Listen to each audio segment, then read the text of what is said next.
आवाज असतो, एक स्वीट साऊंड येतो बॅटचा. बॅट घेताना नेहमी त्याचा प्रोफाईल बघतो. मॅन्युफॅक्चरर कोण आहे ते बघतो. म्हणजे बॅटमध्ये जास्त फसवा-फसवी चालली आहे. बऱ्याच काश्मीर विलोज, इंग्लिश विलो म्हणून विकले जातात मार्केटमध्ये. तर जेन्युइन मॅन्युफॅक्चरर असेल त्याच्याकडून घेतो. ग्रेन्स थोडे बघतो आपण कसे आहेत, चांगले आहेत का, स्ट्रेट आहेत का आणि थोडं स्पाइन, एजेस बघून चांगली बॅट घेतो. ॲक्च्युली बॅलन्स खूप इम्पॉर्टंट आहे, कारण वेट थोडं जरी जास्त असेल आणि बॅलन्स चांगला असेल ना, तर ते वेट जाणवत नाही. पण जर बॅलन्सच नसेल आणि वेट कमी असेल ना, तर ते लगेच हेवी वाटते ती. त्यामुळे balance is more important than weight. Swing एक सेमी न्यू चांगला एजीचा बॉल वगैरे घेतला आणि घेताना एजीच घ्यावा, कारण चांगला लेदर असतो. कारण दुसरा बॉल घेतला की तो वुडन आवाज येतो ठोकळ्यासारखा. त्यामुळे एजीचा बॉल घेऊन जर पिंग चेक केला ना, तर चांगला पिंग कळतो आपल्याला बॅटमध्ये कसा पिंग येते.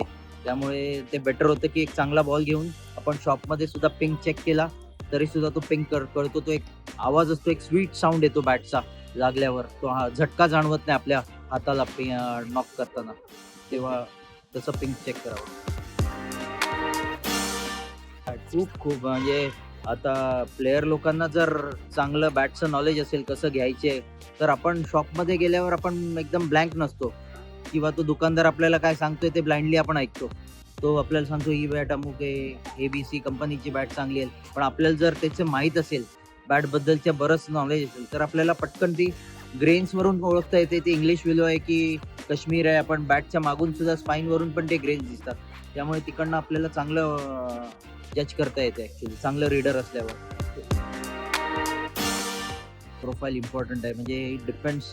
प्रोफाईल प्रत्येक प्लेयरला वेगवेगळा लागतो. कोणाला बॉटम हेवी लागते बॅट, कोणाला मध्ये मध्ये जास्त बल्क लागतो, कोणाला थिक एज लागतं, कोणाला त्यानुसार प्रोफाईल खूप इम्पॉर्टंट आहे. प्रोफाईलमध्ये तुमचा हँडल पण आला, ओव्हल हँडल असतो आता राऊंड हँडल कोणाकोणाला. तर प्रोफाईल प्रत्येकाने आपापला ठरवावा ॲक्च्युली. ज्याला जसं जमतं. म्हणजे एका प्लेयरला एक बॅट जमते तर दुसऱ्या प्लेयरला ती जमेलच.